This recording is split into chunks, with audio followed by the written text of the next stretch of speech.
Varicose veins ఇది ఎక్కువసేపు కూర్చున్న వాళ్ళలో, నిల్చున్న వాళ్ళలో, అధిక బరువు ఎక్కువగా ఉన్న వాళ్ళలో, కొంతమందిలో జెనెటిక్‌గా కూడా ఈ ప్రాబ్లమ్ అనేది కనబడుతూ ఉంటుంది. ఈ వెరికోస్ వెయిన్స్ అనే ప్రాబ్లము మన కాళ్ళలో రక్త ప్రసరణ అనేది సరిగా అవ్వకపోవడం వల్ల మీ నరాల మీద ఒత్తిడి పెరిగి ఆ నరాలు అనేవి బయటికి ఉబ్బినట్లుగా కనిపిస్తుంటాయి. అలాంటి వారు ఈరోజు మేము చెప్పే ఈ ఆసనాస్‌ని మీరు డైలీ ప్రాక్టీస్ చేసినట్లయితే ఈ వెరికోస్ వెయిన్స్ ప్రాబ్లమ్ అనేది తగ్గిపోతూ ఉంటుందండి. ఆ ఆసనాలు ప్రాక్టీస్ చేయడం కోసం మీరు మ్యాట్ మీద ఇలా వెనక్కి పడుకొని మీ లెఫ్ట్ లెగ్ని బెండ్ చేయండి.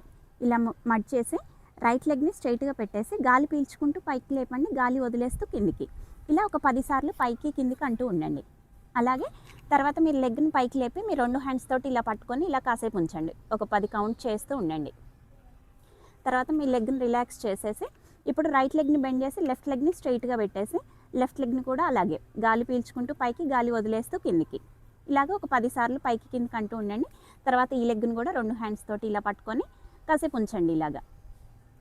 తర్వాత నెక్స్ట్ ఆసనం వచ్చేసేసి 2 లెగ్స్ ఇలా పైకి పెట్టేసి సైకిల్ ఎలా చేస్తామండి, సైక్లింగ్ తొక్కుతాం కదా, అలాగా ఇలా అంటూ ఉంటే మీకు రక్త ప్రసరణ అనేది జరుగుతూ ఉంటుంది మీ కాళ్ళల్లో.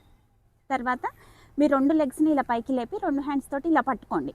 ఇలా ఒక కాసేపు ఉంచండి ఇలాగా. లేదంటే ఇలా పట్టుకోలేకపోతే మీరు 2 కాళ్ళని నైట్ రోజు నిద్రపోయే ముందు ఒక 10 నుంచి 15 నిమిషాలు గోడకి ఇలా పైకి పెట్టండి. కాళ్ళని పైకి పెడితే మీకు రక్త ప్రసరణ అనేది వెనక్కి జరిగి మీ కాళ్ళ నరాల వాపు అనేది తగ్గిపోతూ ఉంటుందండి. సో ఇలా డైలీ ప్రాక్టీస్ చేస్తూ ఉంటే మీకు ఆ వెరికోస్ వెయిన్స్ ప్రాబ్లం నుంచి రిలీఫ్ అనేది ఉంటుంది. హరి ఓం.